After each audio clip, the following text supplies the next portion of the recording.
This landed at a ranch at Corona, New Mexico. The rancher turned it over to the Air Force. Rancher W.W. Brazil was the man who discovered the saucer. What I thought was a star began coming in my direction at a very rapid rate of speed. The unidentified object, which some sources thought might be a blimp, moved slowly down the Pacific coast from Santa Monica and disappeared south of Long Beach. I saw a UFO, and it went down the river, turned right at the United Nations, turned left, and then down the river.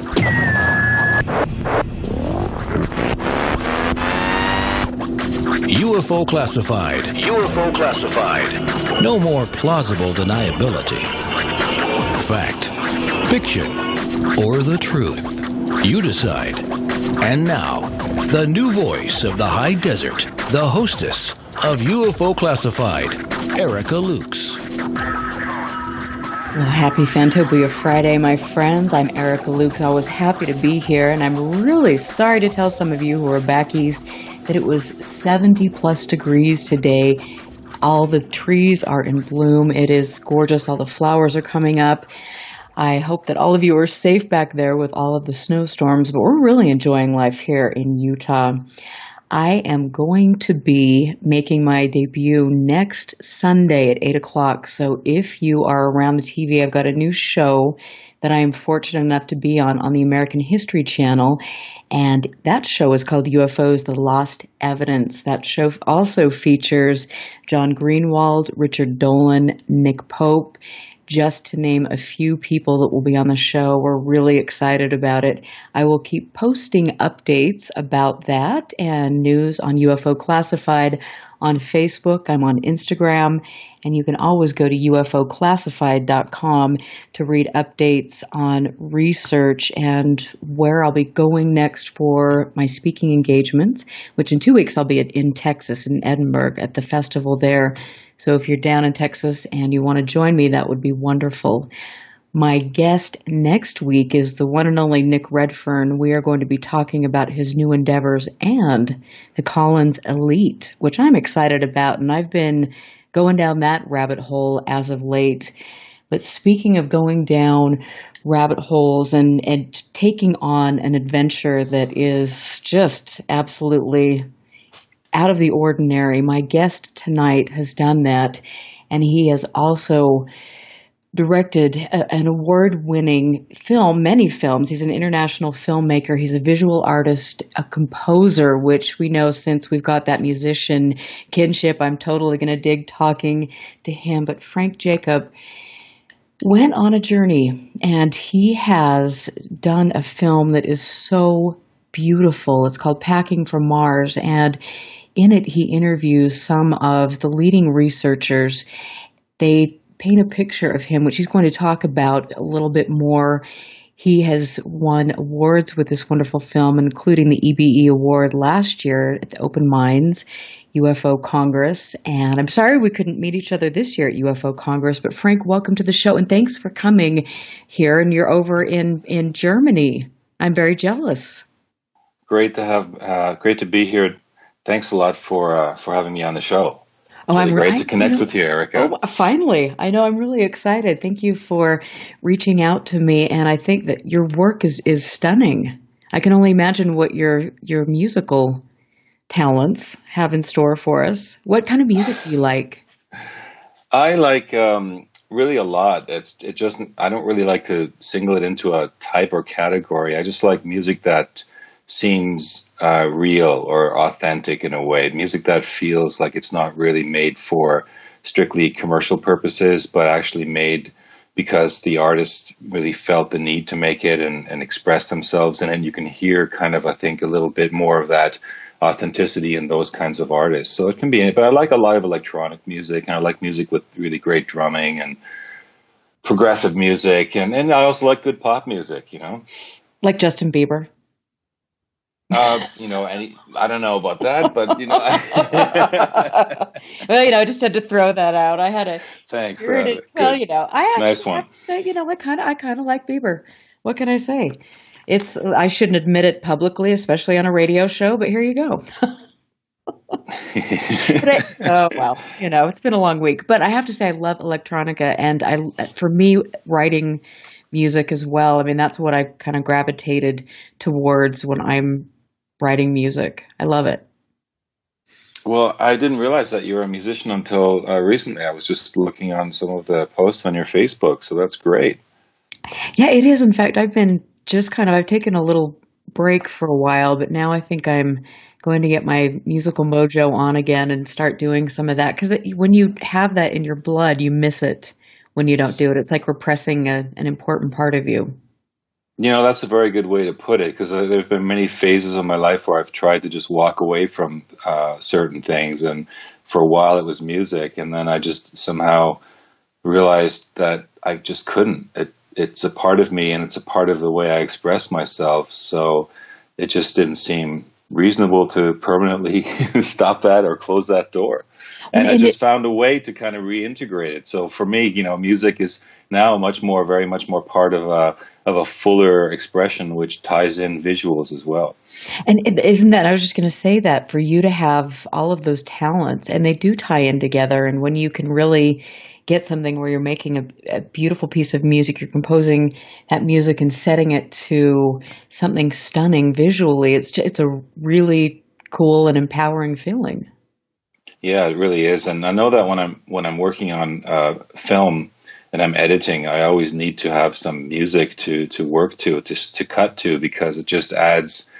I've done it the other way too, but somehow, you know, when there's a rhythm going and there's a feeling going, it just inspires the way you actually put together the visuals as well. So they go hand in hand, absolutely. Because I think the first time I realized it, I was working as a sound designer for film for a while, learning how to use Pro Tools and things. And I really noticed, you know, working on the sound effects only to picture, that, you know, you'd sit there for hours and watch this piece in total silence and put these sound effects in. And then along comes the music and you drop it in, and you're looking at the picture at first going, yeah, this acting isn't really terribly good. And I don't know, this isn't working, you know, and then you drop the music in and suddenly, like, you know, what looked like bad acting just seems perfect.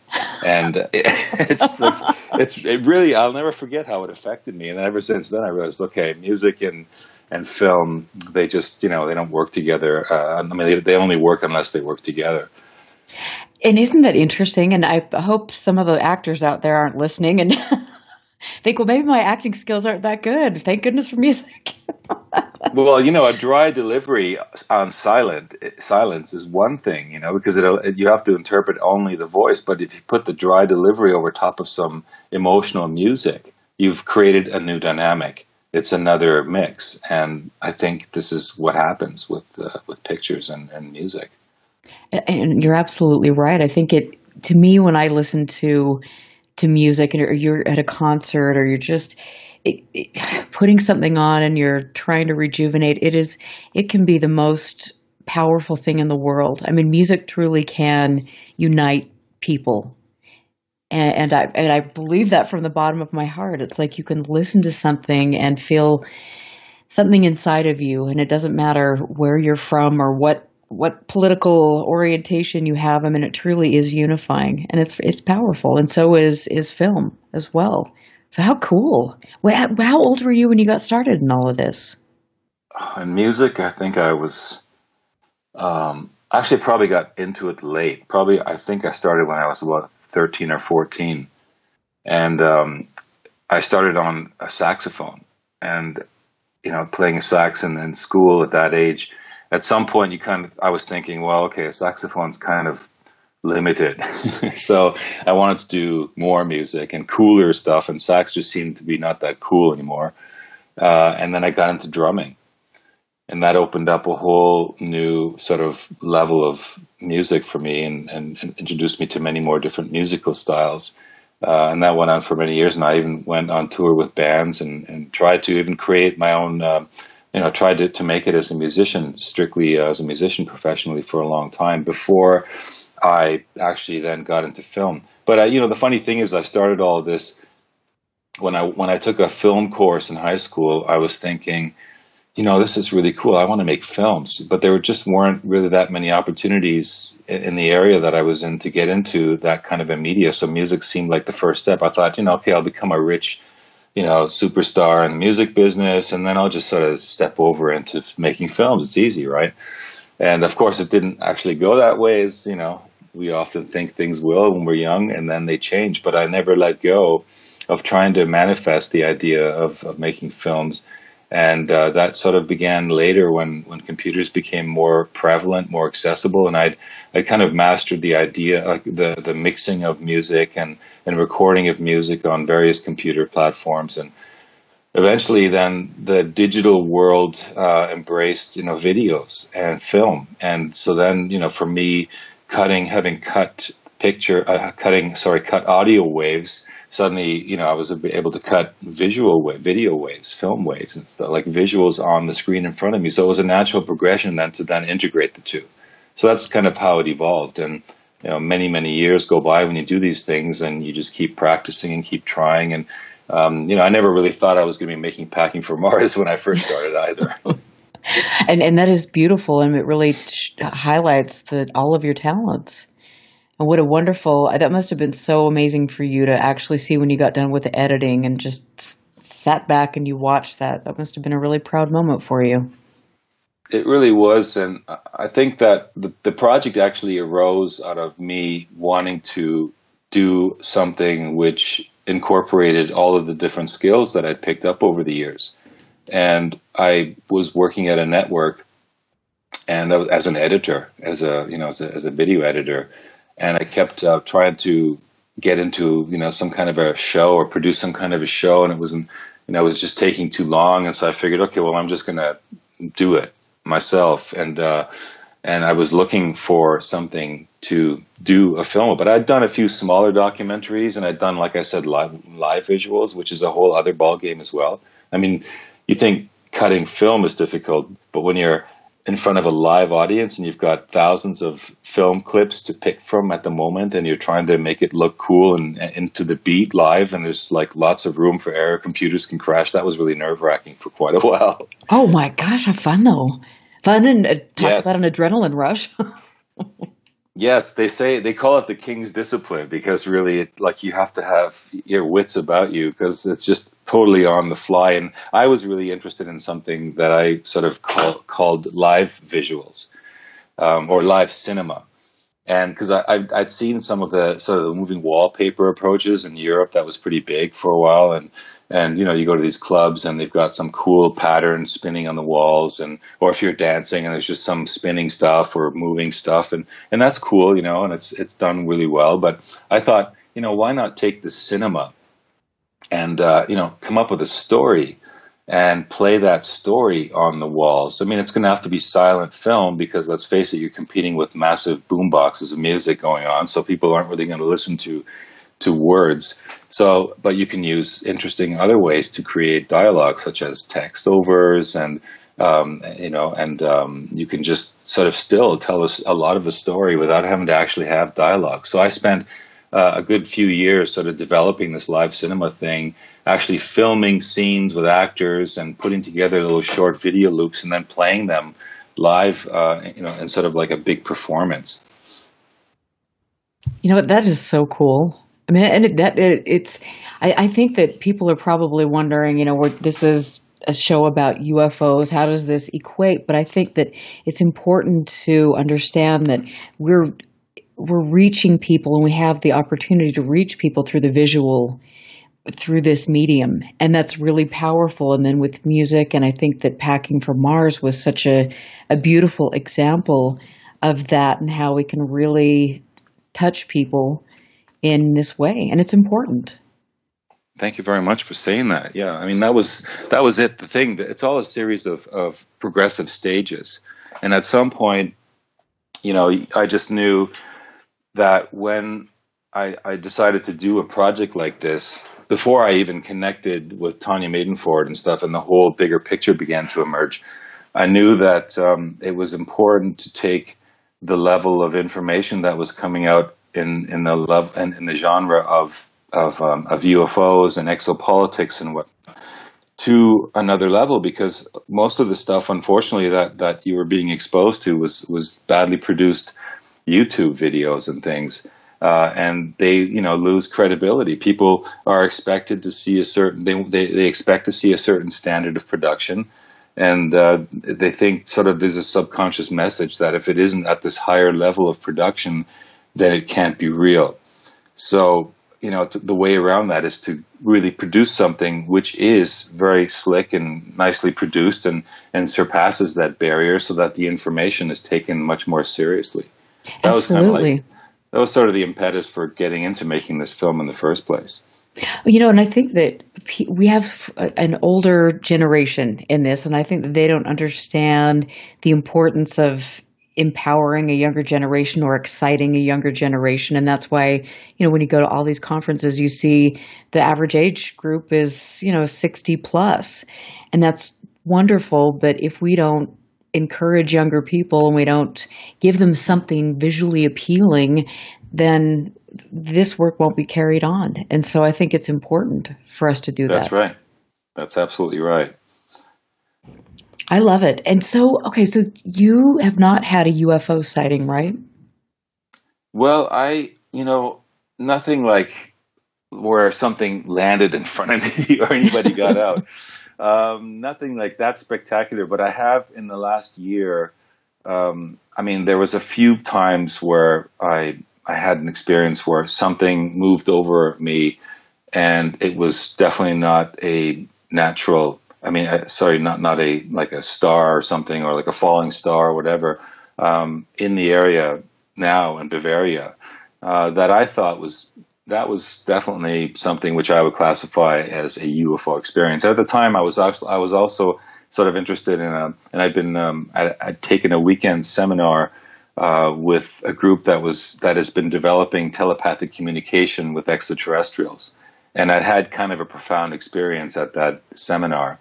And after that, I had this experience. So, and other than that, I think, one time when I was living in Sedona, Arizona, I don't know if you know that town. That's a little really cool,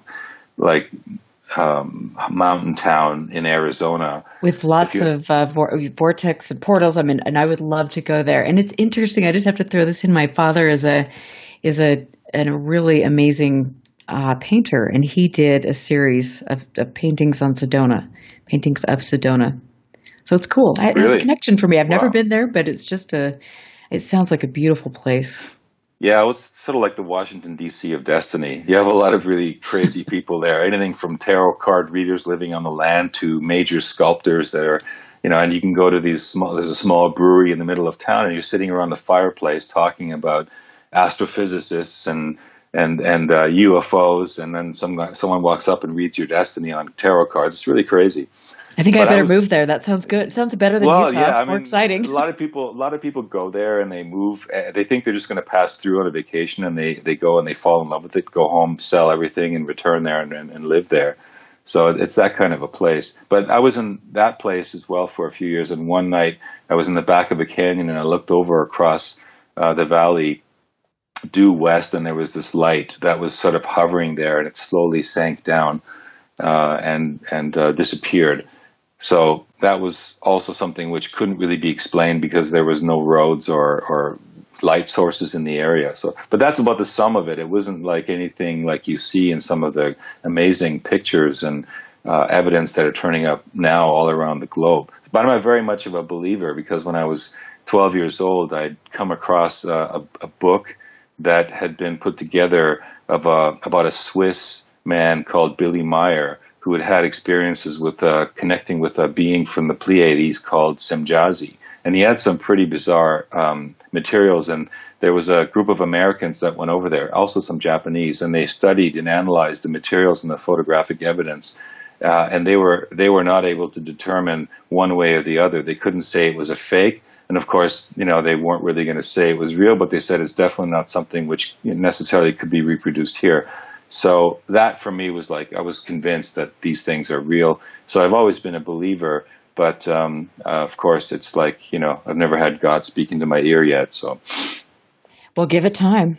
I mean, it's interesting though. You kind of go down this path, and you have certain experiences, and then you look back. At least I am right now. I look back at each of these experiences. Some paranormal, some with strange sightings of amber orbs, or synchronicities, all of these things, and you can kind of look back and it starts to fit into this. The pieces of the puzzle come together, and it's, everyone has their own path, and it sounds like yours has been absolutely fascinating.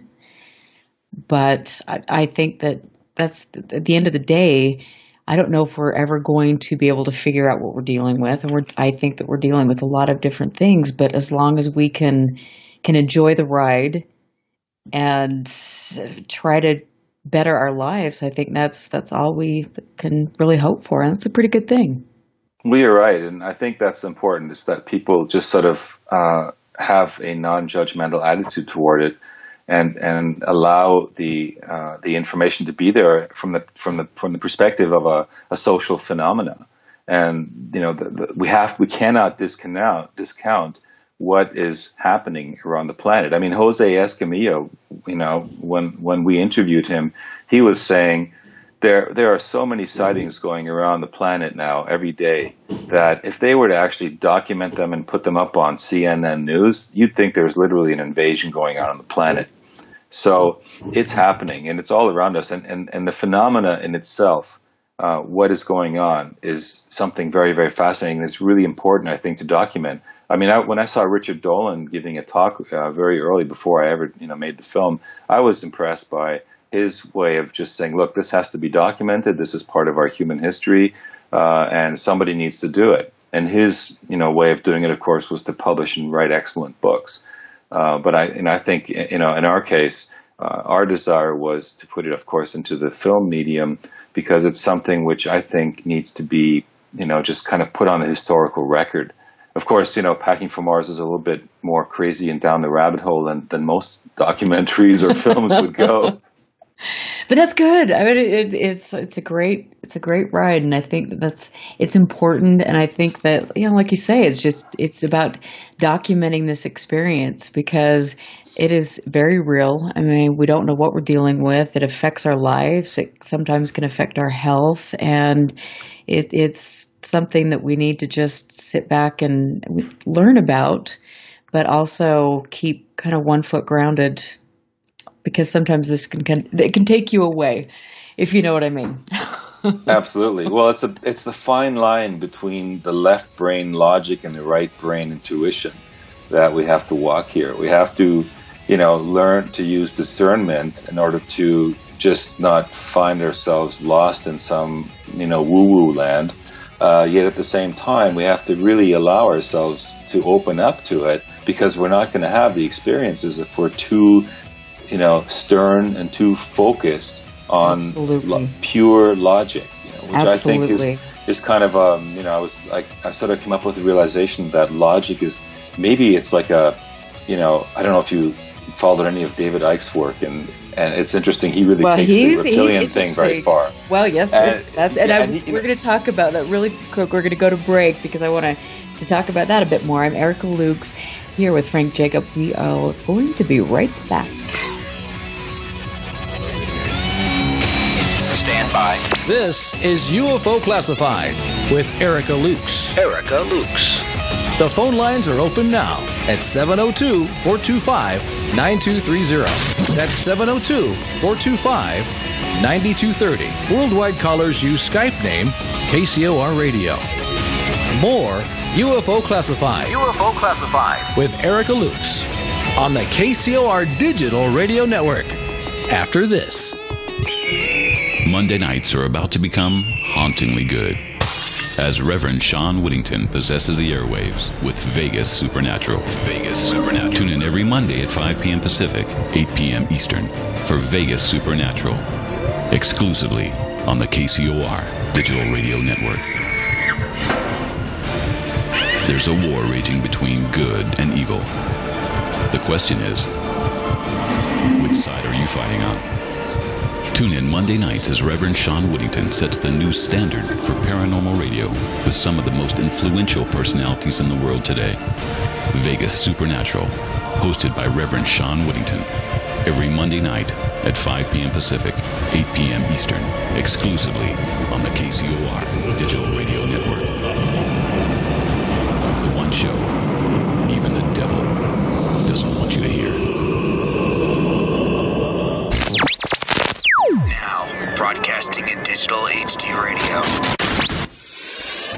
What if maintaining a healthy weight was as simple as drinking a cup of coffee?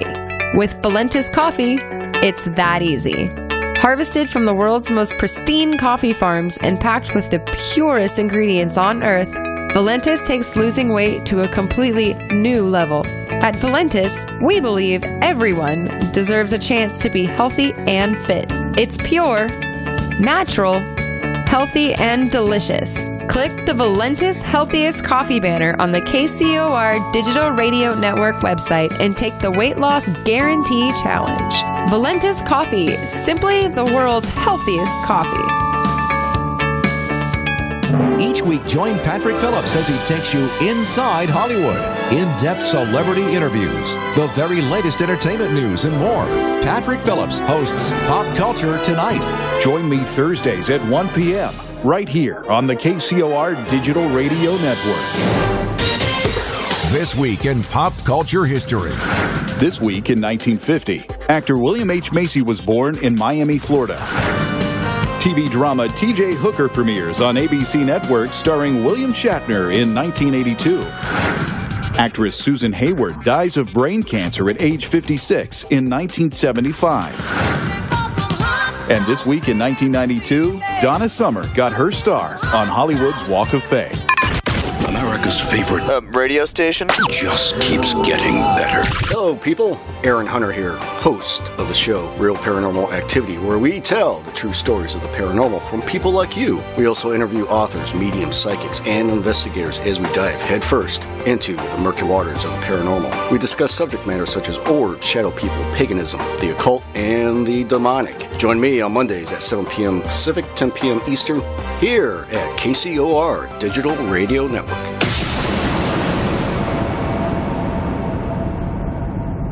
If ever a breed was affectionate to a fault, it's the Golden Retriever. They're people dogs, pure and simple. And the Golden Retriever Rescue of Southern Nevada needs your help. If you would like to volunteer, foster, adopt, or donate, go to the Golden Retriever Rescue of Southern Nevada's website at grrsn.org.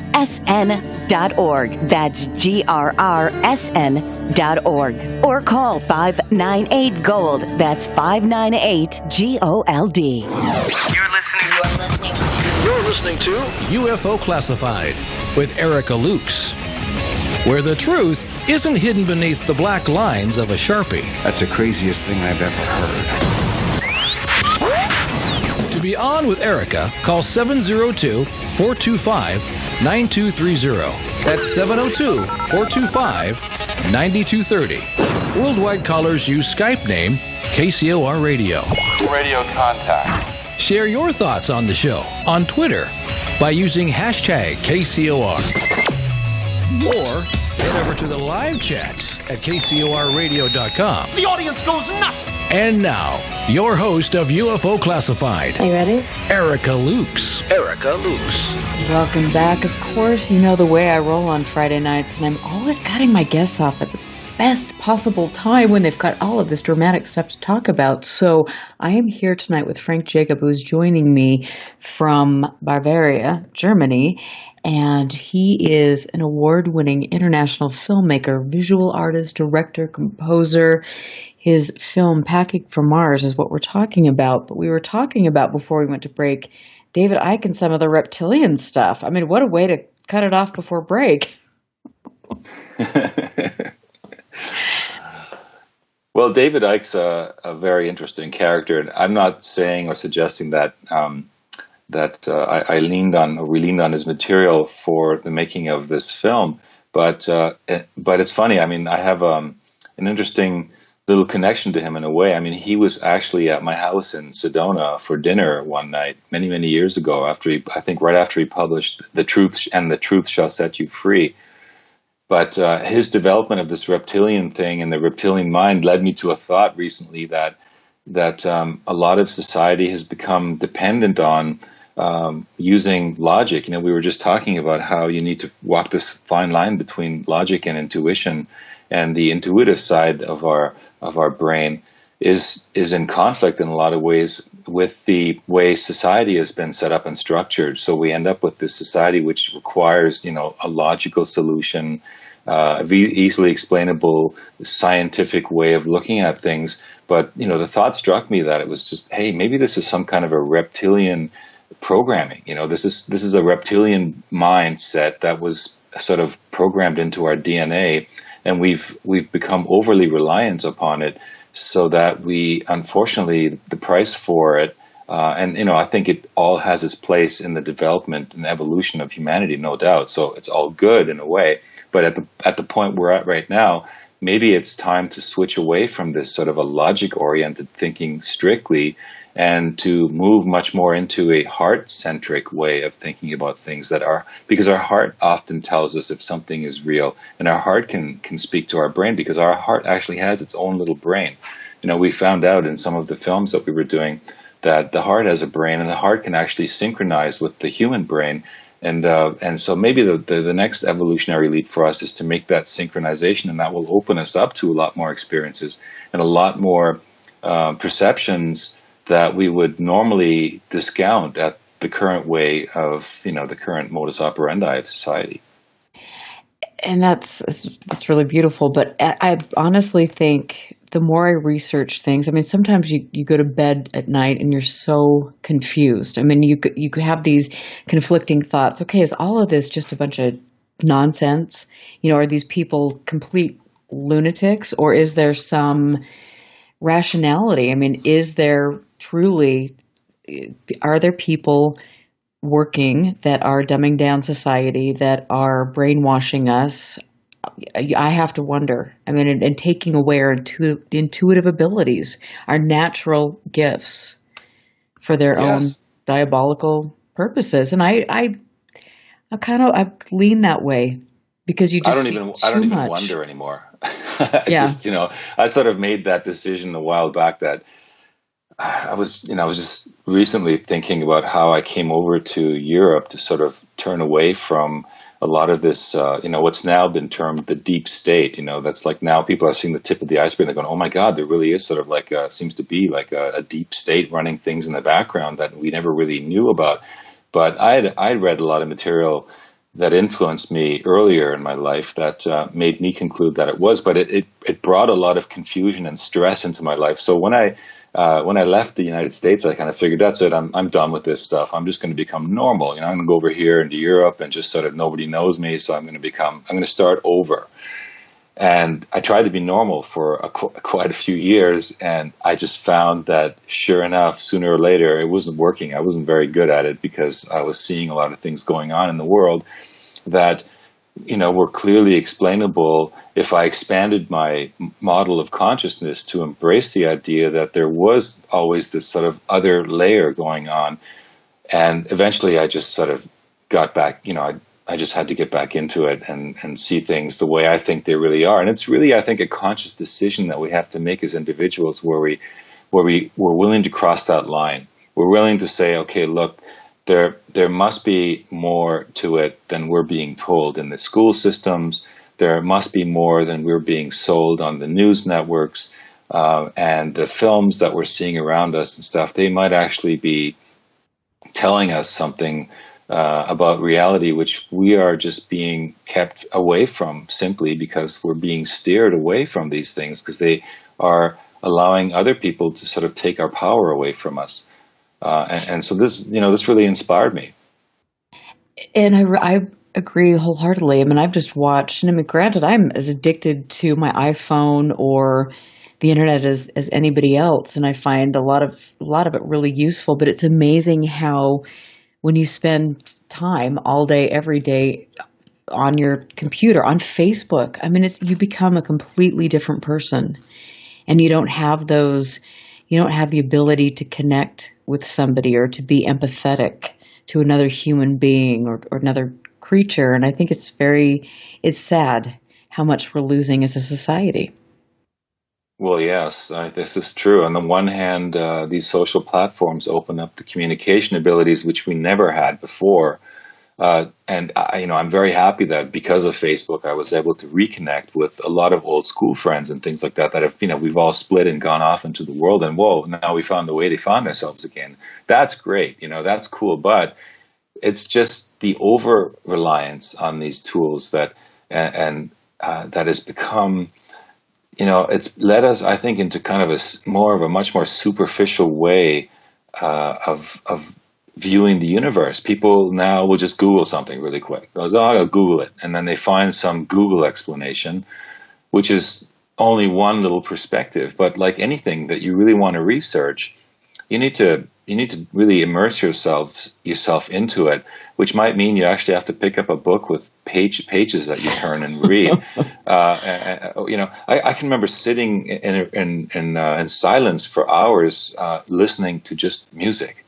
Just listening. There was no music videos running. There was no distractions. I was actually just listening to the space between the notes and the intervals between the frequency of the notes, and this opens up channels in your brain, which I just know. I'm glad I just sort of caught the last wave of having to learn to think with my imagination and didn't have my imagination thinking for me. Well, what you're talking about, that's a form of mindful meditation. Yes, absolutely. Meditation and that mindfulness was also part of my life as well. And I think this is, for me, I didn't really follow along with any kind of particular, religion so much, or any kind of master or teaching. What always appealed to me, I think, was the idea of the Zen, that you can actually try to still your mind and listen to what your thoughts are and analyze those thoughts. Go to the source of what those thoughts are, and go to the source of what the reasoning is behind some idea that you have.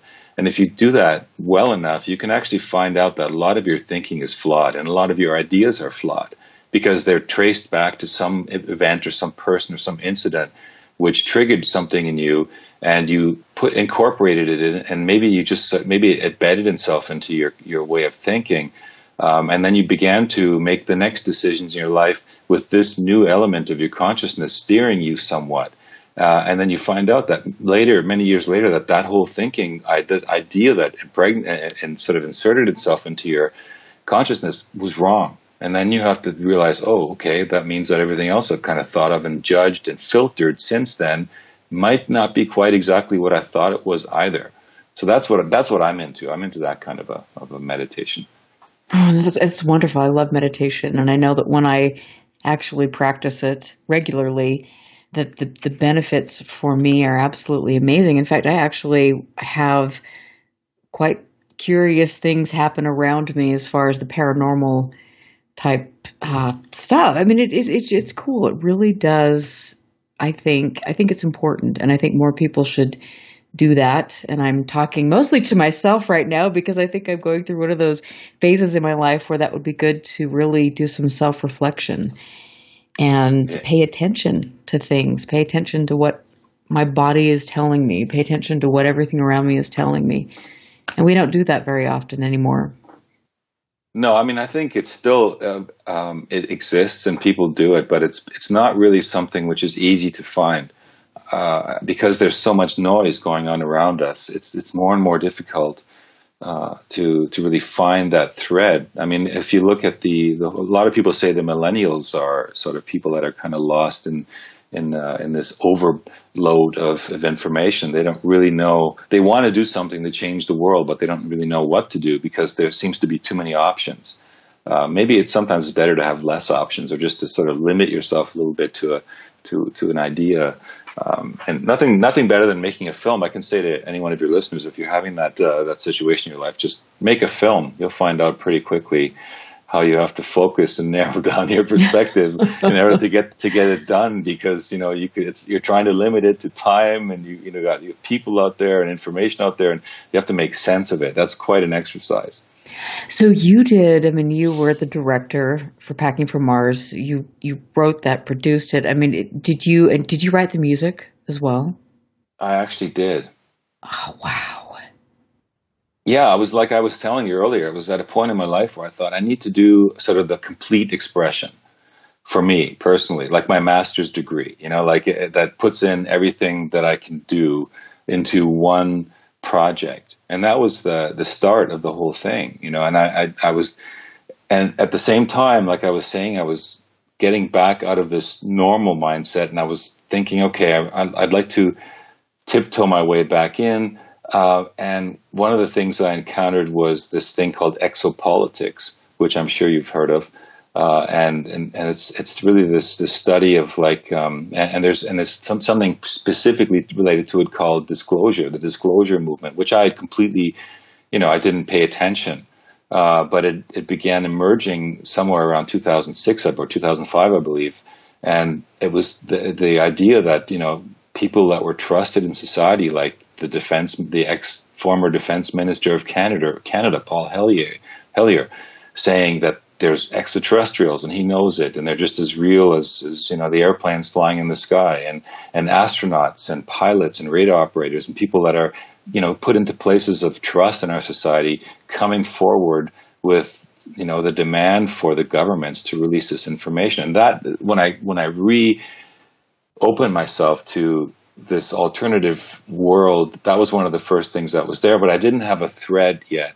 And the thread came then, I think a year later. I was listening to a broadcast of Laura Eisenhower, who's the great-granddaughter of President Dwight D. Eisenhower, and she was talking about this Mars colony that she'd been recruited for. And I had been given a book called Alternative 3 many years earlier, which is this sci-fi story written by Leslie Watkins describing this elite group of people that were creating an escape hatch, like a society, a little colony outside of Earth, because basically they had decided in their think tank meetings that the Earth was doomed, and the only solution was to save the human genome, and that was to go off-world, the third alternative.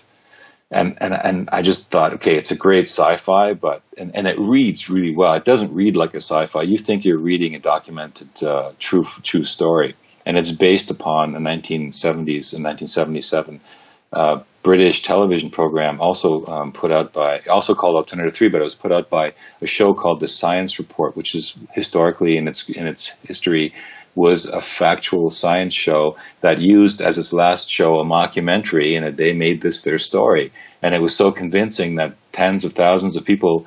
I mean, there's a whole legend around that story. And the person who gave me the book said, oh, it's all true. It's just written as fiction. And so this was I'd had exposure to this. And when I heard Laura Eisenhower talking about this colony, I thought, oh, my God, like, is it real? Like, is this just really, like, it is real? And so I thought, that's it. That's the story that, I need to do. And little did I know what path it was going to lead me down. And eventually, of course, it opened up so many more doors. And it's interesting because the path that you've gone down is completely different from what I've done with my work or my research. And, you hear about like Corey Goode or Laura Eisenhower, and there's some people that get really upset about that because they think that they're not, that it's not, this isn't a factual thing. Absolutely. Absolutely. How did you learn to discern kind of the truth from the tall tales? Well, I felt like there needed, like what I noticed was that there were more people emerging that were covering the same type of story. There was this guy called Michael Relf who's living in Australia, whose wife wrote a book of his. He went into deep regressions, and he was pulling out memories of his having been a soldier on the planet Mars. And then you had Andrew Basiago talking about his experiences teleporting with these projects, Project Pegasus, coming out of technology which was allowing people to jump time and jump locations. At the time that we finished the film, Corey Goode and these people have really actually, there's been even more people that have emerged. But when we started, it was a very small amount of people. But I felt like I was saying to you earlier, that it just, first of all, the idea was if you have something you need to know and you open yourself up to it, the universe will start providing the answers to you. So I just went into it kind of cold, thinking, okay, I'm just going to grab a good small camera rig, a backpack, hit the road. I'll try to, I had this little voice inside me say, well, if you try to write Laura Eisenhower and she actually writes back within 24 hours, she can actually get in touch with her, then that's kind of a sign from the universe that this story wants to be told. And I wanted to try to find a way to put this Alternative 3 story, which was, this always crossing the line between fiction and fact. I wanted to find a modern context for it, and I was surprised no one had ever made a film about this, legendary story out there. And that's how it kind of started. And about really like 10 days into the shoot, I ran into Tanya Maidenford, who also just through fluke happened to be at a location that I was routed to. And she also knew a lot of people in this field. So it was like just, having her involved in the picture opened up a whole other level again, because she brought in her background in filmmaking in Hollywood. And she'd done she'd produced Jose Escamilla's films, UFO, Greatest Story Ever Denied. And I was interested in these stories as kind of like the cultural phenomenon going on. So it was about documenting this phenomenon more than really, like, you can't really approach these people and say, okay, give me the evidence, right? Let's see the stone from Mars, that you grabbed when you were there and stuff. It doesn't work that way. You really just, these people have nothing to gain. They're out there, they're whistleblowing these stories, and they sound crazy. And a lot of them have to face ridicule, and there's nothing really for it in them other than just getting it out. So it was more important to kind of include these people's stories as testimony to a cultural phenomenon taking place on the planet right now, in this specific focus.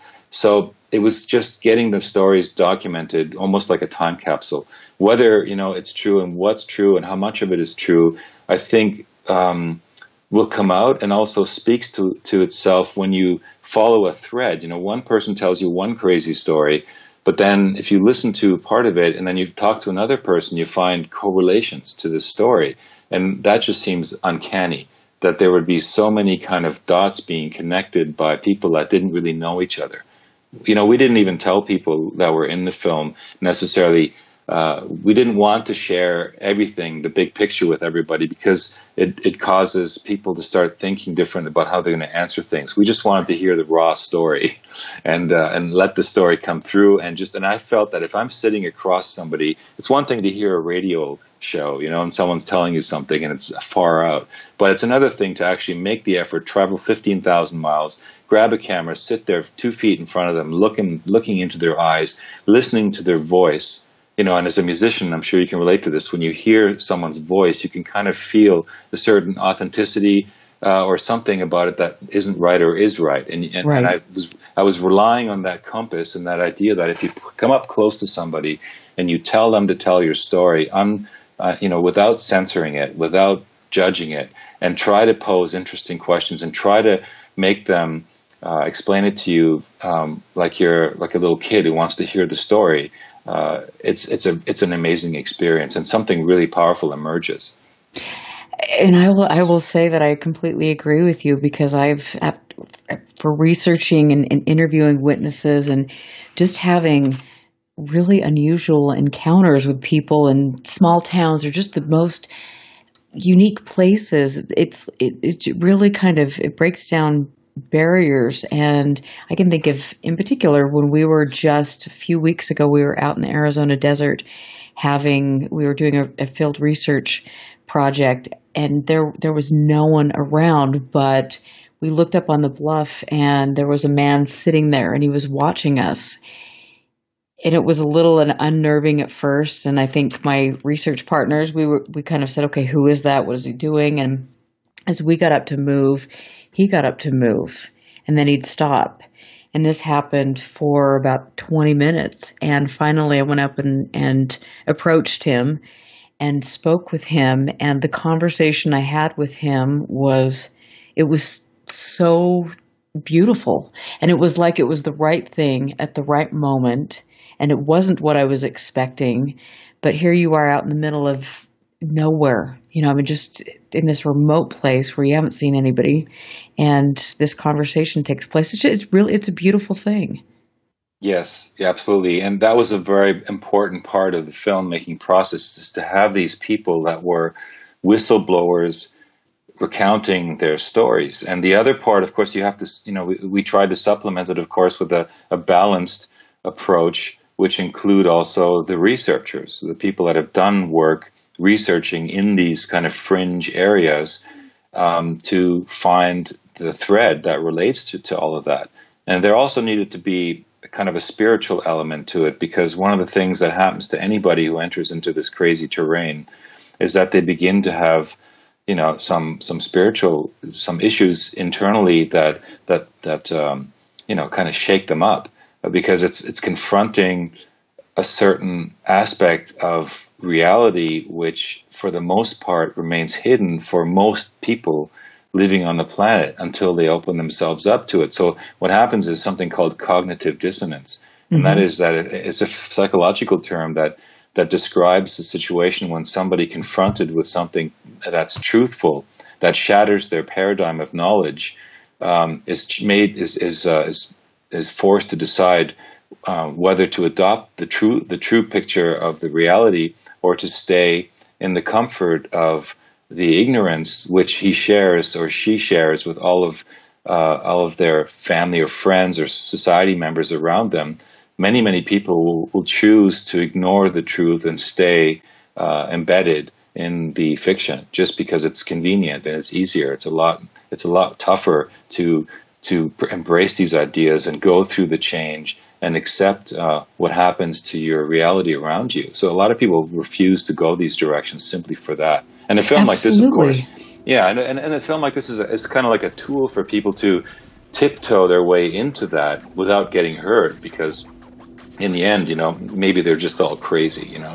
But on the other side, you know, like, we really took care, and I you know, this is something that Tanya would drive into me constantly while I was working on the edits and the dialogue, was like, be very careful about what you say is like about forming a conclusion.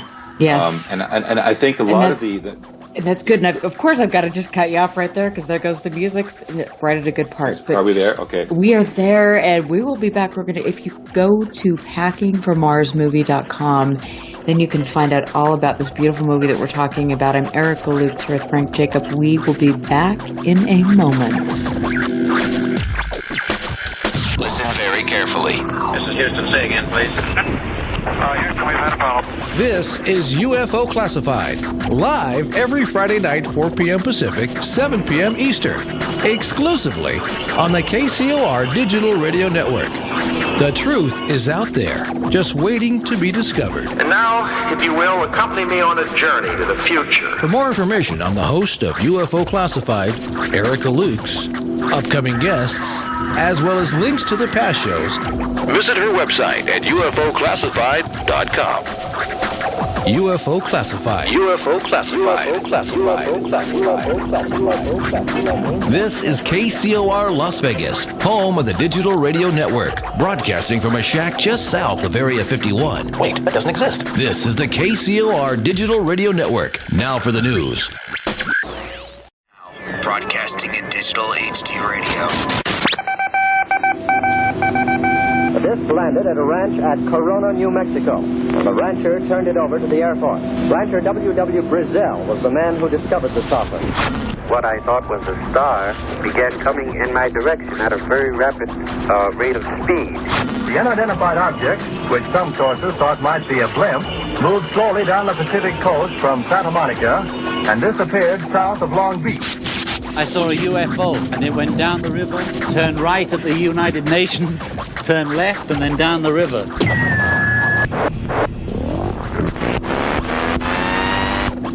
UFO Classified. UFO Classified. No more plausible deniability. Fact, fiction, or the truth. You decide. And now, the new voice of the high desert, the hostess of UFO Classified, Erica Lukes. Welcome back and happy Fantopia Friday. I'm Erica Lukes here on the best digital broadcasting network, KCOR. I have to give a shout out to all of my friends in the chat room. Thank you for getting in there and having a dialogue. I want to tell all of my listeners from all over the world that you mean a lot to me when I get messages from you. And it's amazing. Every day I get more and more people I had somebody from Paris reaching out to me, telling me their experience, people from Australia, New Zealand, all over. That's why I'm here. I'm doing this to expand awareness and to give you good information and something to think about. So thank you very much for tuning into UFO Classified. My guest tonight, Frank Jacob, is a filmmaker, a writer, a director, a musician. He has had an interesting life, but as of late, he has gone down a path that has taken him in a new direction, and he has become immersed with various researchers, experts, whistleblowers who have shared extraordinary experiences, and those experiences are things that he has documented in a wonderful film called Packing for Mars. And Frank, when we left, of course, geez, where do we go from here? Because we've talked about good things before, good things on the break. Where do you want to go? I like the fact that you have John Lennon in your trailer. Isn't that cool? I wish we had David Bowie giving one of his quotes about his UFO experiences, or maybe, I don't know. It's interesting when you go down the musician road, how many musicians have had UFO encounters. Well, you're right. They have. I just think a lot of musicians in general are open to the idea of UFOs because, we're sort of dreamers, and we like to, when we first catch wind of UFOs in the world, of course, we want to think that they're real. It's a natural tendency. But I think what's interesting also in your trailer is that you say, fact or fiction, you decide. And this was something that we were talking about before the break, that it's not necessarily just the information. It's the conclusions that get people into trouble. Because, the approach that we had to take with the film in such sort of dangerous territory is to really be careful not to form premature conclusions, but to simply document like you would in a documentary, document the evidence, document what's out there, document the stories directly from people who are whistleblowers, document the research from the researchers which is relevant to the stories being told, and let the thread sort of lead you, but really allow the listener or the viewer to draw their own conclusions, because it isn't necessarily set in stone. None of this stuff is. And some of the stuff, the film will affect some people one way and others another way.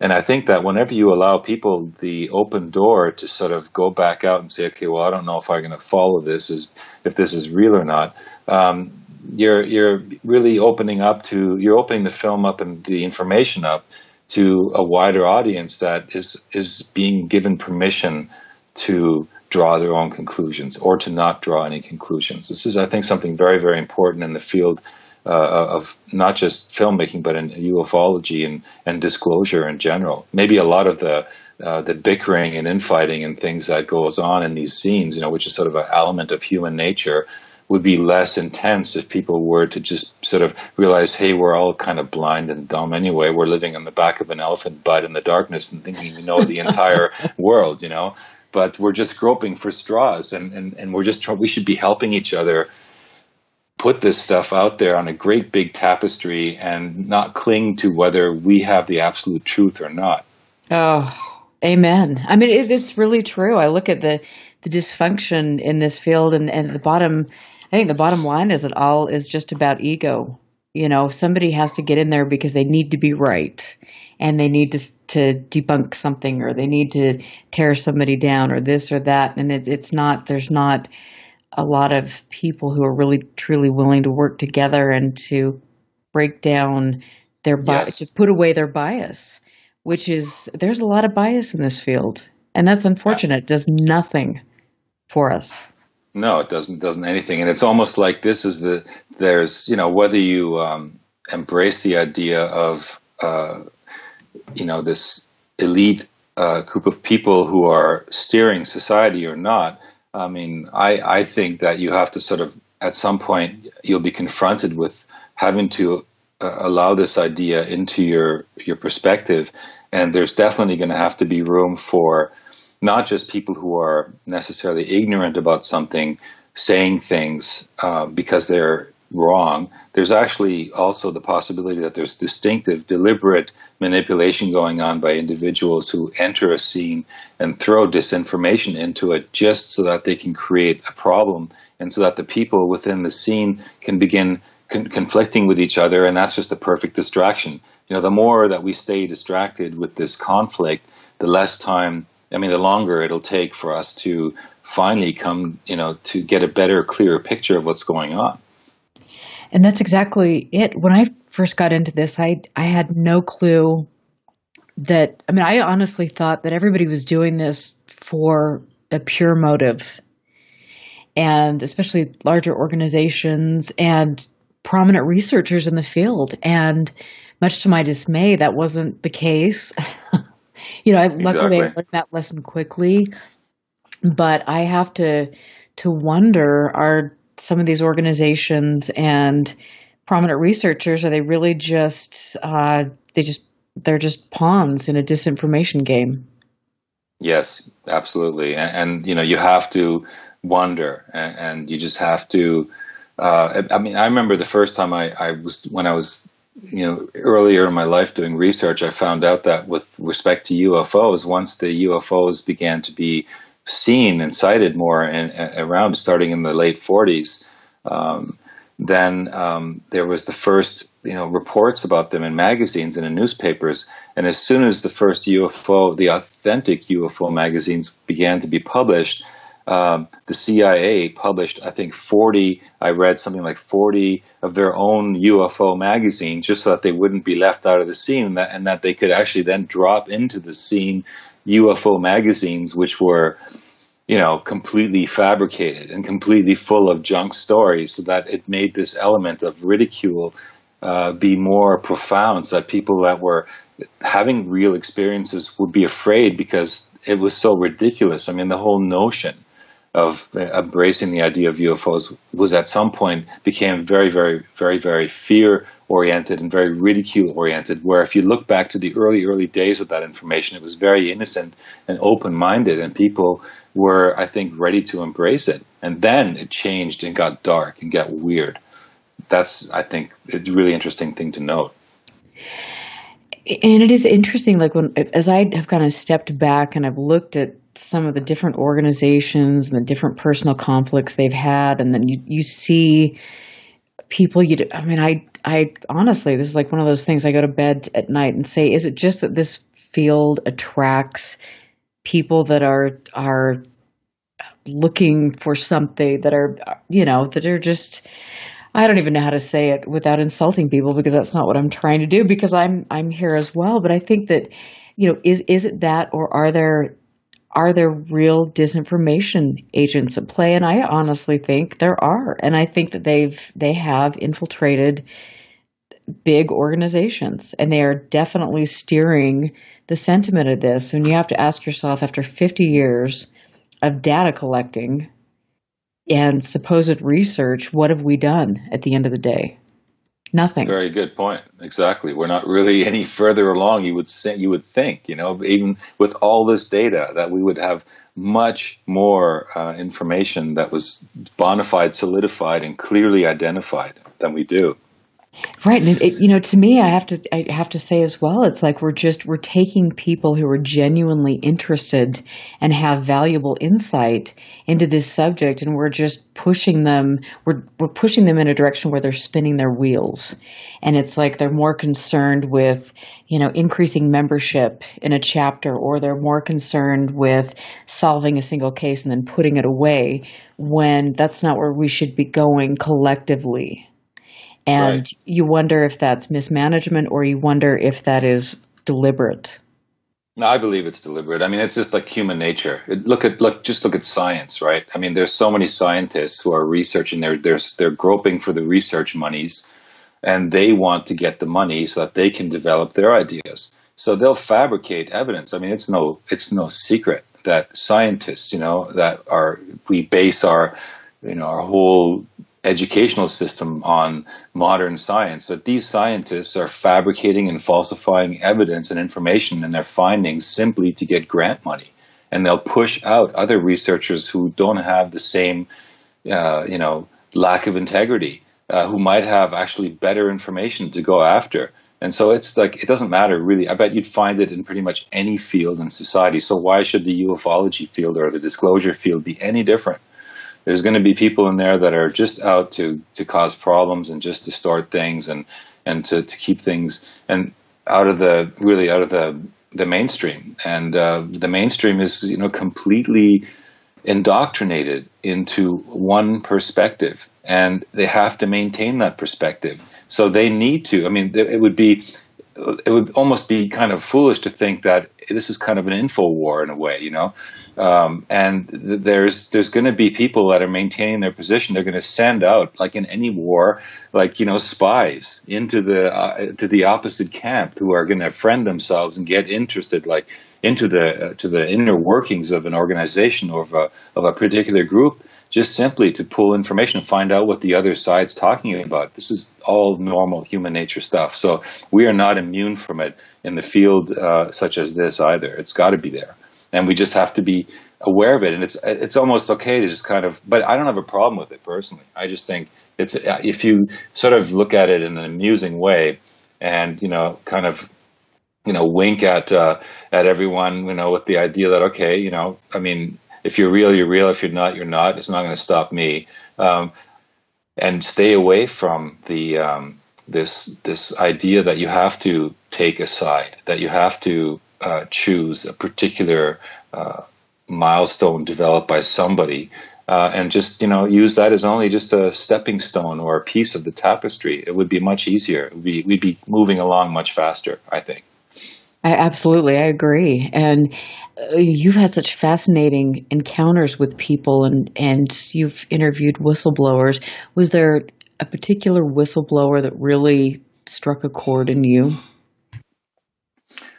You know, that's a question that I get a lot, and it's really hard to answer that because each individual in their own gave, you know, something very, very important to the picture. So to put one over the other is very difficult. I mean, we had J.J. Hurtak in there. Like, he doesn't really appear that much in the scene, really officially, but he was one of the first pioneers of the Mars images, of disclosing the Mars images related to archaeology coming from Mars, from JPL.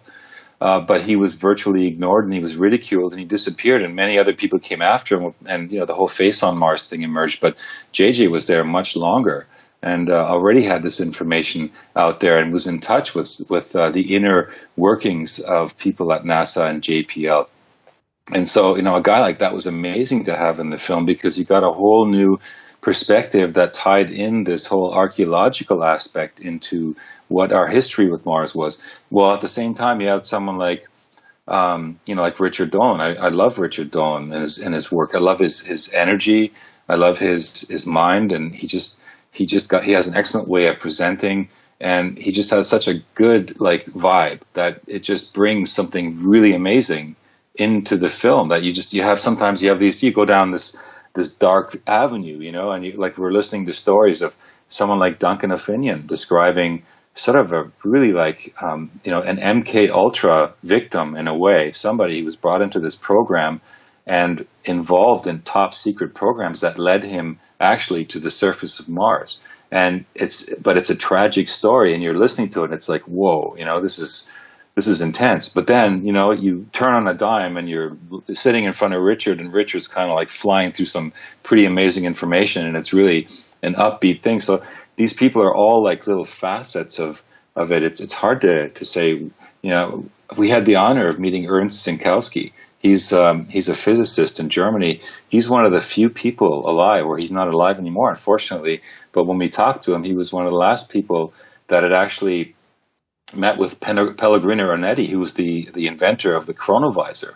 And the chronovisor is re-emerging now again, and it was taken after it was developed. I don't know if you know what it is, but it's a device that it was funded originally by the Vatican, and it started as a music-oriented device to be able to see if they could pick up sound waves from other times. And what happened is that they were actually not only able to pick up sound waves from other times, but actual pictures as well, and film these and then present them to like high brass, including the Pope. and other members of the top nations and things. And as soon as that happened, that device basically was taken off the shelf. It went underground. And what we learned later from our discussions with Andrew Basiago was that the project didn't just die. It actually was taken over, ended up in DARPA, and was further developed and combined with the information that Nikola Tesla had been developing with magnetics, which allowed for teleportation and time travel to take place. So the merging of these technologies in the 50s and 60s led to this really high level state of stuff going on that, at a time where we were still thinking that, we had black and white television, they were already teleporting people. And it's amazing to hear these stories and to try and fathom that this is actually going on. But it is a real chapter in history which has been virtually blacked out. So, to be able to talk to Ernst and have him actually describe what the device does after, we had Andrew Basiago telling the story of using the chronovisor. I had never even heard the word. And then lo and behold, years later, like I told you, it took us 5 years to make the film. Somewhere in those 5 years, we made another film called Solar Revolution. And we were working with biophysicist Dieter Breurs. And Dieter Breurs told us about, hey, you should talk to Ernst Zinkowski. He knows all about this chronovisor. And I'm like, what? So it was like some amazing connections were taking place. So I don't know if, the dot connecting was more exciting or the people we were able to meet and talk to that was more exciting. It was just amazing. We had Elizabeth Rauscher. She's, worked on the shuttle. She's an astrophysicist. Yeah, she's just, she's a little-known person. Yeah, and she was with SRI. Yes, absolutely. She's a brilliant mind. I mean, she's unbelievable. And, when it's just such a privilege to be able to sit across from these people and just have an intelligent conversation with them to help you solve this problem. Our problem in this case was to pursue this alternative 3 storyline in a modern context. And so it was really great to have such a broad spectrum, and the credit goes to Tanya Maidenford, of course, for, saying, look, you need to have a scientist. Look, you need to have a spiritual person. So, we had Bikbai Nijmama, and he was, just such a calm voice that represented that part of me that had to kind of face this cognitive dissonance. And I think, me being sort of everyman in the same way who's confronted and is opening themselves up to this information is going to have to make that sort of reach inside and confront some of these spiritual issues. So I think it was an important element, and it was great that we were able to get him into the film to bring that voice of calm into it.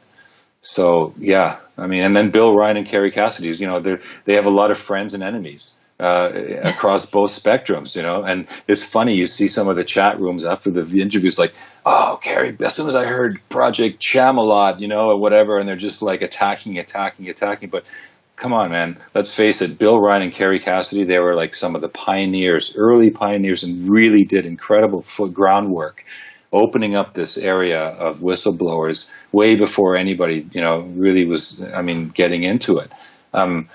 We have a lot to credit them for, and they need to be, I think, part of this, So the whole thing is to find, enough representatives from so many diverse areas of the thing that may not necessarily agree with each other, but to unite them, in a concept that allows them to kind of like, not necessarily substantiate each other, but simply to give the viewer that's watching the film as much of a diverse or more balanced picture of a picture of reality, which is already in itself like sci-fi. That was a mouthful. That was a very good mouthful. I like it. I mean, so you have all of these experiences, and this is something that you've been interested in your life, but I'm sure that for you to go down this, rabbit hole, for lack of a better term, it was an eye-opening experience. Was there ever any time when you said, "Wait a minute, this is absolutely nuts"? I never really thought of it that way so much because I was so immersed in the construction of the film from many perspectives. Like just, for a while I would focus on music, and I would just break off, and I knew I needed music. So I would begin composing new music, and And in the course of doing that, you kind of, something strange happens. You sort of, on a subconscious level, begin to process some of the crazy information in the background. So without even working on it, your mind in its own way begins to kind of connect dots for you and make things work. But the question more than anything comes, you have 2.5 hours of interview material from 15 or 20 people, right? How do you bring that into a film that you want to have as short as possible? So the thing that we struggled with most was, what part of the story of each of these people do you leave in, and what part do you take out, without chopping it up so much that nothing of what they said makes any sense anymore. So, this is all that you become obsessed with. You don't even really think so much more about. I mean, you've already made the commitment to go down the rabbit hole. It's clear. You're right. By day, I was the mild-mannered, reporter working at a network, just editing nice little sport pornography for people. and at night, I was, Superman, filmmaker. Exactly. It's like, so you just kind of like, it's such a weird way of living, but you spend, so much time, you immerse yourself in this thing and making films, that when you become an independent filmmaker, you pretty much say goodbye to hanging out at the pub and watching football games or whatever. While you hear people, for a while I was living in Salzburg, Austria. I had a studio there, and one of my favorite places on the planet. Yeah, and you're living in this amazing place, and there's all this stuff around you, and like you're not really taking it all in, because all you really hear is on Friday night when you're sitting there at 11 o'clock doing some latest edit. You hear the in Europe, the people like to sing. They drink a little bit too much, and they go down. They sing all the way down the street stupid football songs. Of course, right? So and of course. Okay, so and you've got to just hold that thought, because we're going to take our last break for the evening. This is Erica Lukes. I'm here with Frank Jacob. We will be right back. Stand by. This is UFO Classified with Erica Lukes. Erica Lukes. The phone lines are open now at 702-425-9230. That's 702-425-9230. Worldwide callers use Skype name KCOR Radio. More UFO Classified. UFO Classified with Erica Lukes on the KCOR Digital Radio Network. After this. Bowl for Life is a non-profit organization founded in 2013 by Chuck Gardner with one simple goal: to grow the sport of bowling worldwide. Over the years, Bowl for Life has given out thousands of dollars in scholarships to youth bowlers around the world. Our focus is to nurture integrity, honesty, professionalism, as well as respect into bowlers both young and old. You can help us by going to bowlforlife.com. Even the smallest donation goes a long way to breaking down the barriers and helping us assist people of all ages to improve their skills as well as knowledge of the game.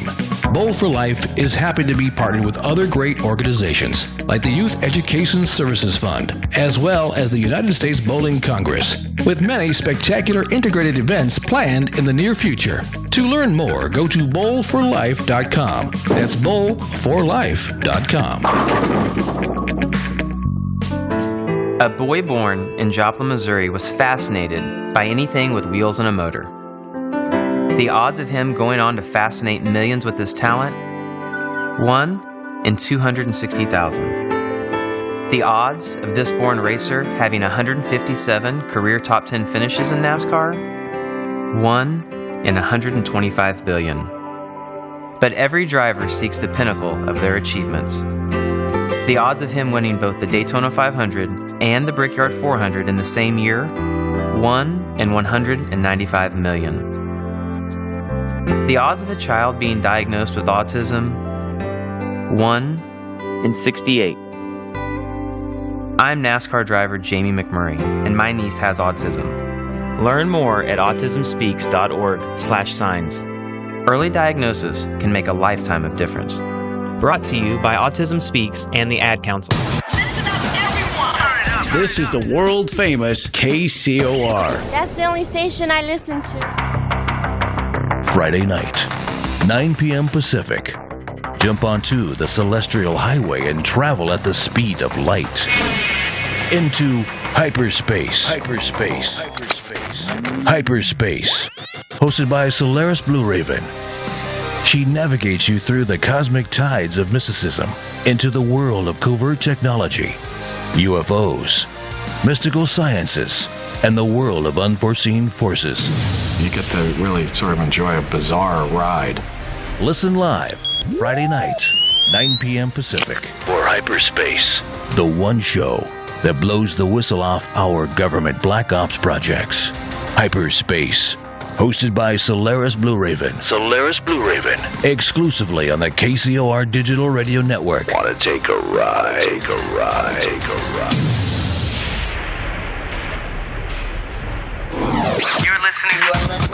You're listening to UFO Classified with Erica Lukes, where the truth isn't hidden beneath the black lines of a Sharpie. That's the craziest thing I've ever heard. To be on with Erica, call 702-425-9230. That's 702-425-9230. Worldwide callers use Skype name KCOR Radio. Radio contact. Share your thoughts on the show on Twitter by using hashtag KCOR. Or head over to the live chats at KCORradio.com. The audience goes nuts. And now, your host of UFO Classified. Are you ready? Erica Lukes. Welcome back, everyone. I'm Erica Lukes. You're listening to UFO Classified, and you can find my website at ufoclassified.com. Get on there. I've got some great links to good research and my upcoming shows. You can find me on Facebook at UFO Classified. Send me your messages. I love hearing from all of you. It's important that we keep open lines of communication and share our experiences. So I thank you, everyone in the chat room. It's always great to see my friends, Jeff Cox, UFO authors, Susan, everybody. I really just appreciate it. I live for Friday nights. It's wonderful. Next week I will be having one of my favorite guests, Nick Redfern, who will be talking about all of his new endeavors, which we know he's got like at least 10 this week. But we're also going to focus on the Collins Elite. And if you don't know about the Collins Elite, I would suggest you spend the next week studying about that, because I think that perhaps we might be seeing a little influence now with what's happening in the UFO movement. So study, get back to me next week, get into chat. My guest tonight is Frank Jacob. He is a director, writer, producer, musician, just a really great man, and we've got some positive feedback in the chat room tonight. Frank, thank you so much. His film, Packing for Mars, if you go to packingformarsmovie.com, you can rent it and see this absolutely beautiful, visually stunning movie. And the music is pretty incredible, too. I mean, seriously, you kind of rock, I have to say. Well, thank you. I don't know what to say to that. It's great to hear that. And it is amazing when you're finished a project like this and you sit back and watch it and you're like, whoa, that part works pretty good. You know, that really, that's working. It's pulling me in, and it's that's that wonderful feeling. It's just with music, it was the feeling of when you finished a song and you realize the song is working. And then when you extend it all to a visual medium and you've got information, you've got, people on film, and you've got the visuals going and the music going, it's just a wonderful experience to be able to see that, especially in a topic as wacky and crazy as Packing for Mars' topic, Oh my gosh. And it's cool. And I wanted to say, because I'm sitting here thinking about, when you go to some of the lectures or you see people talking about UFOs, I mean, they're really intelligent people, but they're not visually they're struggling with the PowerPoint presentations.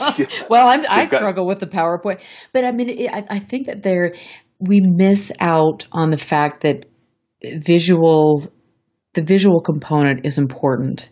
The auditory component is important, because that stimulates things in us, and it helps us learn and retain knowledge. And sometimes when I look at, I'll YouTube different presenters and see their information, their lectures, and you've got a PowerPoint slide packed full of 100 words, and then you've got somebody who's a completely dry presenter.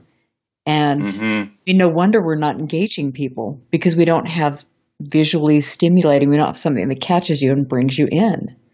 No, I think that's an important element. That's something that Tanya and I both share. We really feel that this sort of area of disclosure and ufology needs, to up its production level to capture the audience that is looking for that wants to. Because it is really difficult sometimes. Like the worst part is to try and you've got an interesting speaker or presenter and you find something on YouTube that they've done, an interview they've done, and it's maybe a little bit too late at night, and you're trying to get into it, and you're in 15 minutes, and it's like a 2-hour thing, and you're like, your eyes are drooping because it's not that the information isn't just amazing, but it's just that it's very hard to just sit and listen to a person talk or watch a slide. And I think we both believe that it needs to be a fusion. It needs to be, and that's why of course the approach to making a film like this was originally, for me, was the idea of making an artwork, and primarily that was the focus. And the subject matter was like, okay, I'm going to take this subject matter and this crazy subject matter, and I'm going to infuse it into an artwork and make it, a blend of art and information. So, and some people don't get that. I still get we get people commenting, the music's way too loud. I wish they shut the music off, and what horrible music, and just let them people talk and stuff. There's those people. Yeah, and they're the people that have 100 words on one PowerPoint slide. Right. There's those people, and I respect that. But, maybe we need to do a geriatrics mix or something. I don't know. But we, of course, sometimes the music's a bit, sure, it's a bit high. And some people have also, it's real that some people have a problem hearing a voice when there's music frequencies going on. So this is true, and we're guilty of that. But it has to be a little MTV-ish, too. It has to be fun and cool. And sometimes the music has to pump.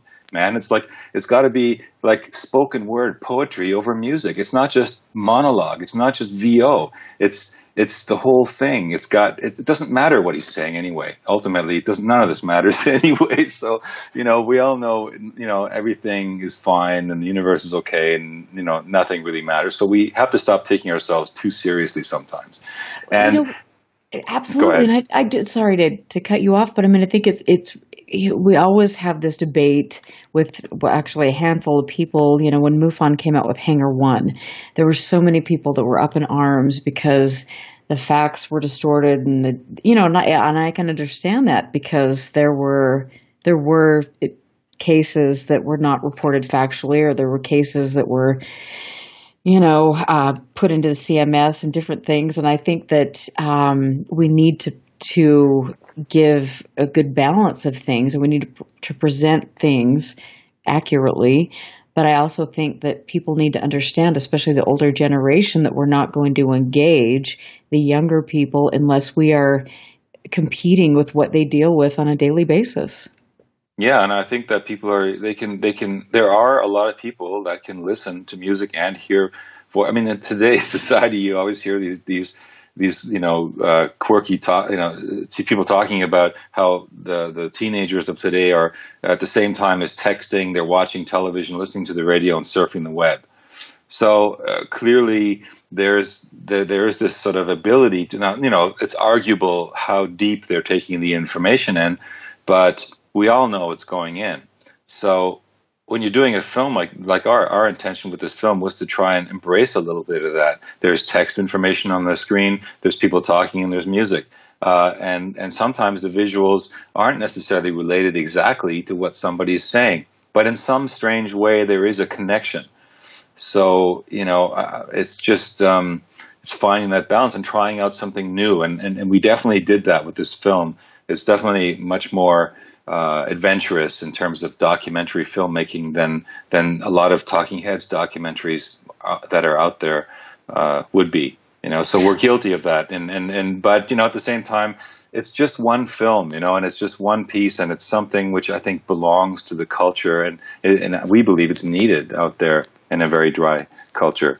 Yes, amen, absolutely. And so that must have been a huge trip for you to get your camera, to go out there, to take the chance and travel 15,000 miles and interview people. And like you were saying, you just would, life gets in the way, and then you have all of these obstacles, and you pull away from things, and then you remember that you have a story to tell. And so you continue on, and then you produce something that wins awards. That's perseverance. It is for sure. And, it's a challenge to get through it because of all these obstacles, and because it is a monstrous amount of work. You don't often really, I think the worst thing a filmmaker can do before making a film is to really know everything that's involved, because, once you're in the middle of it, you realize, oh my God, you're just sitting in the middle of this mountain of stuff. The real reward, I think, comes when you're listening to someone, we have an extraterrestrial in our film, which is somebody that has never really told his story publicly. That's Jerry Wills. And it's hard to believe for some people that we would have somebody labeled as an extraterrestrial in our film. But that's, he's willing to put himself out that way because he was meeting with people for most of his life every year that were telling him basically, and he was a reluctant extraterrestrial. He was like you were saying, they're telling me I was brought here. And he told me they told him the stories about the ancient history of Mars. And if you listen, the cool thing is you listen to his story, and as crazy as it sounds, then you're talking to J.J. Hertog, and he's talking about the connection between Earth and Mars historically from, the symbology. The language has there's over 369 words of the English language which are directly related to Mars. And if you look at the history going way back into the Vedic scriptures, there's talk of these battles that took place in the cosmos and on the Earth, and there were these gods and whatnot. And then you find out that there's even someone like this kid in Russia, Boriska, he's 11 years old. When he was 2 or 3 years old, he began speaking. He could actually read headlines in newspapers. And by the time he was 7, he was recounting his history on planet Mars. And everything he's saying about this destruction that took place on Mars, where the societies wiped themselves out, correlates. So it's just uncanny. None of these people know each other. So that's the magic of when you're working on a document like this. You just go, oh my God, it's just so cool to be able to kind of piece that together for people. And then more stuff comes after you release it. We released it, and we won, the People's Choice Award last year at UFO Congress. And while we were there, we ran into Dr. Ken Johnson, who was an astronaut working on the Apollo program. And, he walked up to us after he saw the screening, and I thought, okay, here it comes, and he goes, man, you guys just connected a lot of more dots for me that I knew it, and you guys just really have done an amazing job connecting things that were missing for me. And we were shocked. It was and then he pulls out pictures that he had, because he was put in charge of the photographic archive of some of the Apollo films and photography before they were touched up by NASA. So here he had with him pictures of things that we were showing in our film smudged out, which Jose Escamilla does a great job explaining. And he had the pictures before they were smudged, and it was clearly visible that there was a structure, a city. There's this thing going on up there on the dark side of the moon. And it's, we need to look at it. And when you hear that, and you have that happening, then another person calls you up and says, I've been talking to a whistleblower for the last few months via email and telephone, and they were involved in a secret space program starting in the 80s where they were building underground facilities in lava tunnels of Mars. And he was personally involved in developing the machinery to transport large objects there. We also have smaller transportation devices which teleport people. And you're listening to that going, I never asked this guy to come up to me, so it seems to create something that emboldens others to come forward. And maybe that's the best part of putting this kind of stuff out. And you always hope that, that this sort of substantiation comes after you've made a film as crazy as this. And wow, I will say that Ken Johnston is actually speaking in couple weeks with me in Texas. So I will sit down and talk to him about that, because please say hello to him. Oh, I absolutely will.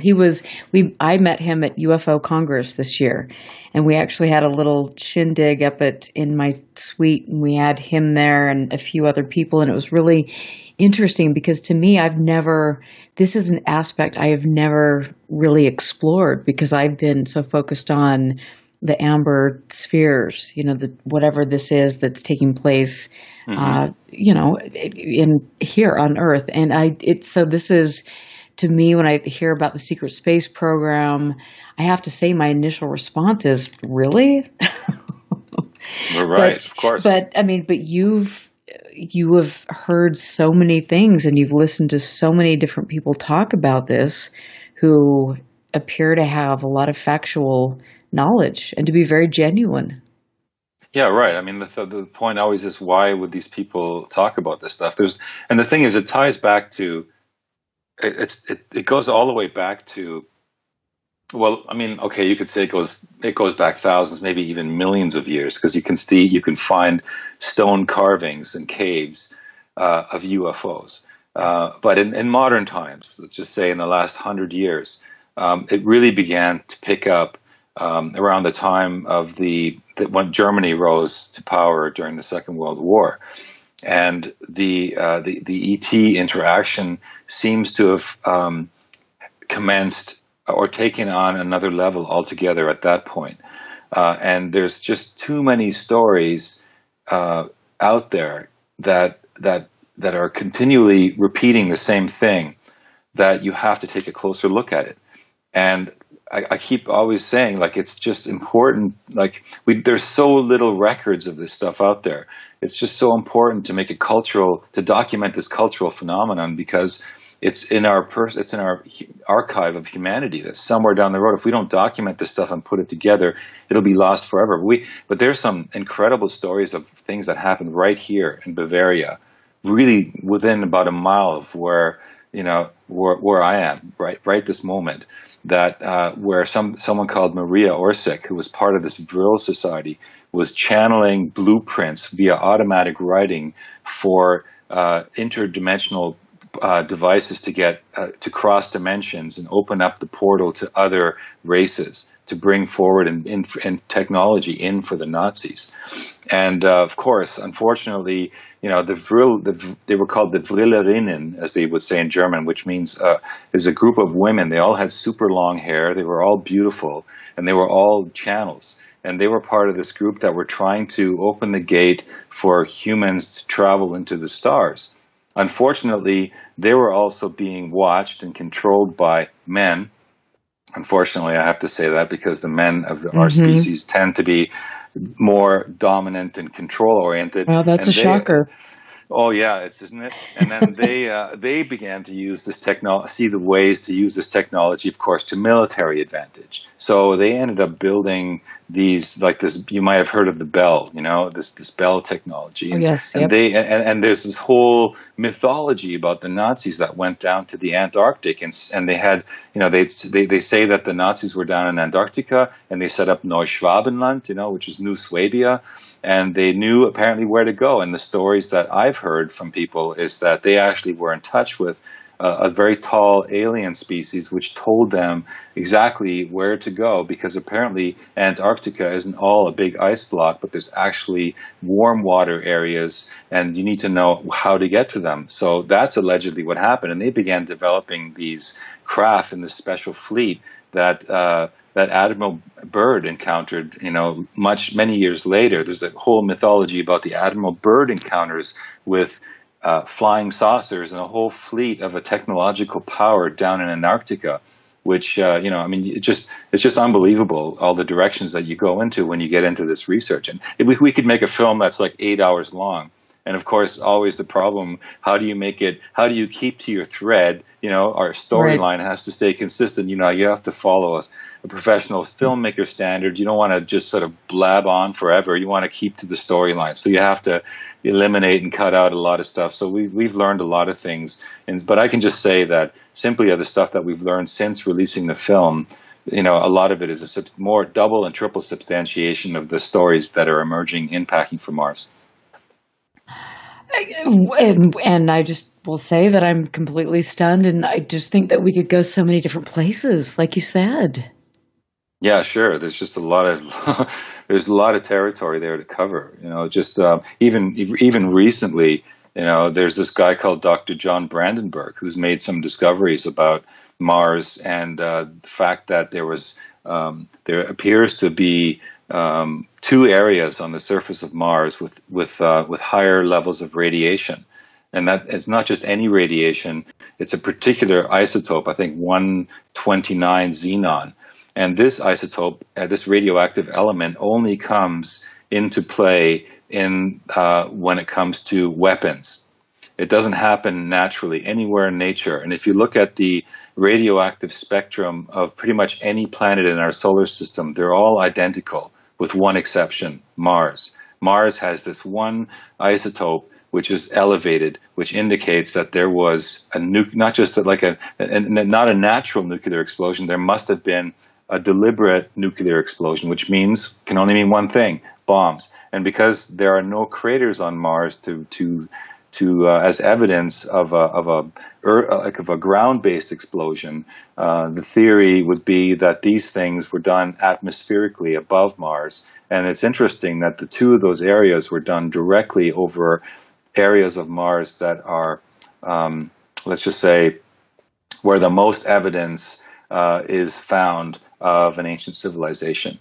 So again, another substantiation to the stories that we're hearing in the film from J.J. Hertog and from Jerry Wills, and from there is a history there. There is something that took place there, and every secret has an expiry date.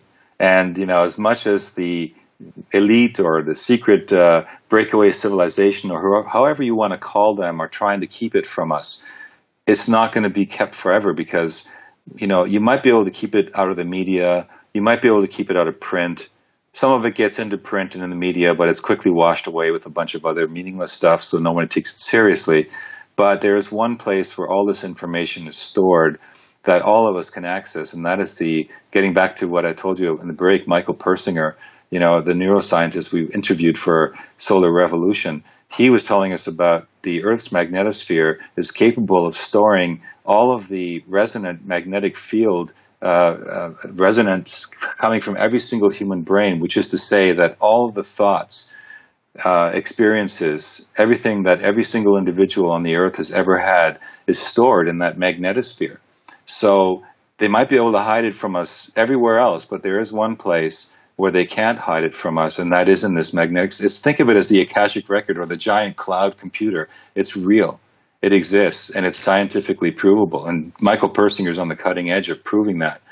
And it's amazing that, you try to get the guy over to come for a conference over in Vienna, and they block him. The university blocks him from coming. Oh, that's interesting. It's just the information is too hot, Erica. It's like the guy is onto something, which makes it clear that we can tap into this stuff. So it's out there, and a lot of the people, you have to ask yourself, how did a guy like Leslie Watkins, who wrote Alternative 3 in 1978, how did he, what did he tune into? Because he says, and I interviewed him years later after we released the film, that's a whole other story, but he said to me, I said, come on, Leslie, everyone knows that you're a spy, that you've been allowed to, to leak the truth out into the information. Come on, fess up, right? And he's like, no, I seriously, I swear, I did not write this thing as fact. I wrote it as a science fiction. But in the course of doing my research, I realized suddenly that my phones were being tapped, and and then he just, after he published the book, he was being called by politicians in England that were saying, well, oh, bloody well, amazing, Leslie, you've done it. How did you get this information out there? We're not allowed to talk about this. So who gave you the right to? And he's like, no, I didn't. I just made it all up. And they would only say to him, yeah, we know. That's the cover story.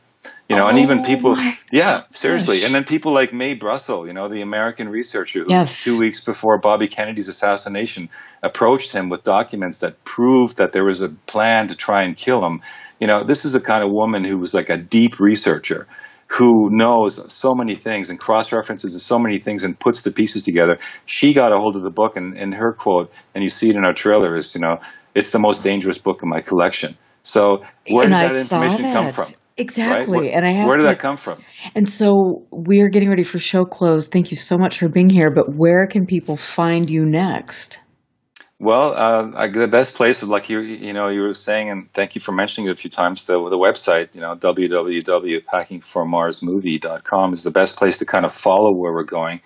We're trying to organize screenings, as many as we can, because this film really needs to be experienced in a cinema environment because it's great on the big screen. It's cinescope perspective, so it's designed to fit into that wide, angle view, and it's a space film, so it's great to see on the big screen. So, we try to find ways to show the film in front of a live audience. But of course, you can pick up the DVD or rent it online through the website, and we have Absolutely. a tour dates. We have a tour dates page, and we, list wherever we show and make appearances. My next one is going to be in Germany on the 27th of May, where I'm giving, And I will post that, and I will share everything. And I'm so happy to have you on here. And I want to tell all of you, thank you for listening tonight. You can go to UFOclassified.com to see archives, to listen to archives. Make sure you spread the word about this show. And I want to thank Tina Marie. Next week I will be here with Nick Redfern talking about his new endeavors in the Collins Elite. So stick around on KCOR because the night is just getting started. Happy Fantopia Friday. We'll see you next week. Listen very carefully. This is Houston. Say again, please. Houston, we've had a problem. This is UFO Classified, live every Friday night, 4 p.m. Pacific, 7 p.m. Eastern, exclusively on the KCOR Digital Radio Network. The truth is out there, just waiting to be discovered. And now, if you will, accompany me on a journey to the future. For more information on the host of UFO Classified, Erica Lukes, upcoming guests, as well as links to the past shows, visit her website at UFOclassified.com. UFO Classified. UFO Classified. This is KCOR Las Vegas, home of the Digital Radio Network.